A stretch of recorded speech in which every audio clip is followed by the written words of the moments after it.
Je continue de descendre et je finis par arriver dans une grande salle sombre. Il y a une odeur encore plus forte de putréfaction et je commence à avoir des nausées. Je regarde autour de moi et vois des corps en décomposition qui pendent du plafond et qui sont empilés contre les murs. Je me sens mal et je veux partir, mais je ne peux pas m'arrêter.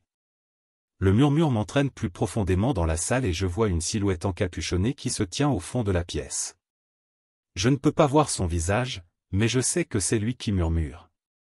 Je m'approche lentement, en tremblant de peur. La silhouette lève lentement sa main et pointe du doigt vers une porte dans le mur. Je sais que je ne devrais pas continuer, mais je ne peux pas résister à la tentation.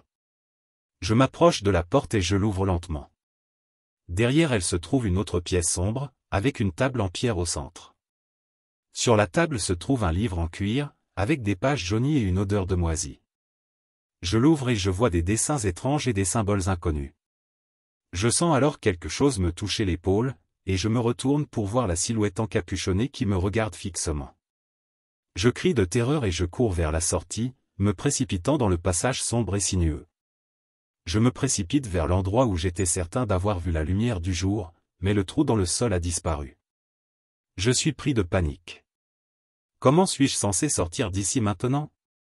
Je regarde autour de moi et je vois que toutes les issues sont bloquées. Je suis piégé dans cet endroit effrayant, sans moyen de m'échapper. Je suis en train de perdre la tête, je suis effrayé et je commence à avoir des hallucinations. Je me sens observé, je sens que quelque chose ou quelqu'un me suit. J'entends des bruits sourds, des chuchotements, des gémissements, des cris. Je sens des mains froides qui me touchent, des voix qui murmurent des choses inintelligibles. Je ne sais pas combien de temps j'ai erré dans ces tunnels obscurs, mais je commence à perdre espoir. Je ne sais plus ce qui est réel ou imaginaire. Je commence à sentir une présence sinistre qui me suit pas à pas. Je sais que je suis en train de devenir fou, mais je ne peux pas m'empêcher de continuer à avancer. J'ai besoin de trouver une issue de secours. Finalement, je vois une faible lueur au loin, j'accélère le pas en espérant que c'est la sortie. Mais la lueur s'estompe soudainement. Je suis de nouveau plongé dans l'obscurité. Soudain, je sens quelque chose de froid et humide me toucher le visage. Je crie de terreur, mais personne ne répond. Je me sens pris au piège dans cette tombe sombre, sans espoir de sortir. Soudain, j'entends des pas qui se rapprochent.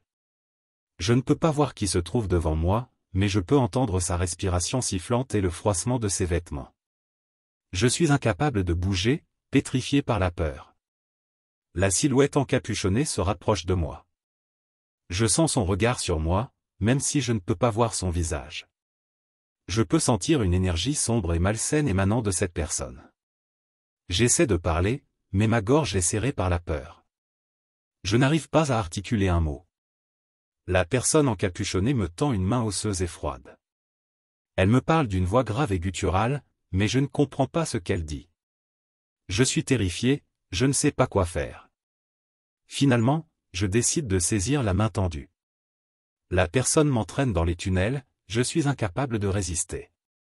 Nous avançons pendant un certain temps, jusqu'à ce que nous atteignions une grande salle.